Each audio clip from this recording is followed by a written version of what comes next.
Chef Krishna तुमच्यासाठी आज नवीन blog घेऊन आलो. तर आजच्या आला कार्डमध्ये मला ऑर्डर होती पनीर हिलटॉप कबाबची. तर पनीर हिलटॉप कबाबसाठी मला पनीरचे स्लायसेस लागत होते.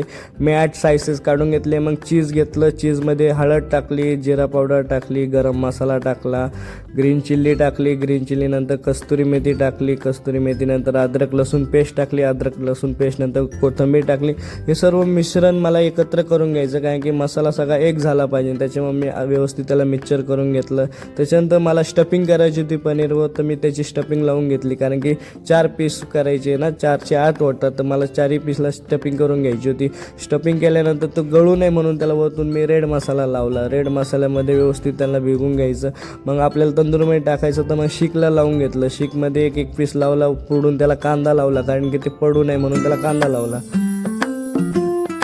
मग ते बनवूस्तोवर म्हणलं चला आपल्याकडे वेळच. तर मग मी काय केलं, टोमॅटो घेतलं. टोमॅटोचे वरचं जे लेल आहे ते काढून घेतलं सर्व हळूहळू, कारण ते थोडं जरी चुकलं असतं तर सर्व गार्निशिंग चुकली असती माझी. मग मी त्याचं हळूहळू काढल्यानंतर मग तोपर्यंत माझं पनीर पण बेक झालं होतं. तर मग त्याचे पीस करून घेतले, मस्त प्लॅटरमध्ये लावलं. वरतून त्याला चेरी लावली, चेरीनंतर वरतून कोथिंबीर वगैरे टाकली. मग चीज ग्रेट केलं. मग मोहित आला. मोहितला मला थांब होत आहे, तुला देतो. मग गुलाबाचं फूल वगैरे लावलं. मोहितला म्हणलं आता तू घेऊन जाऊ शकतो. मग मोहित म्हणला ठीक आहे शेफ, धन्यवाद तुम्ही मला ऑर्डर दिल्याबद्दल. आता नवीन ब्लॉग मी काढतोय उद्या परवा येऊन जाईल. तुम्हाला फक्त लाईक करा, फॉलो करा, सबस्क्राईब करा.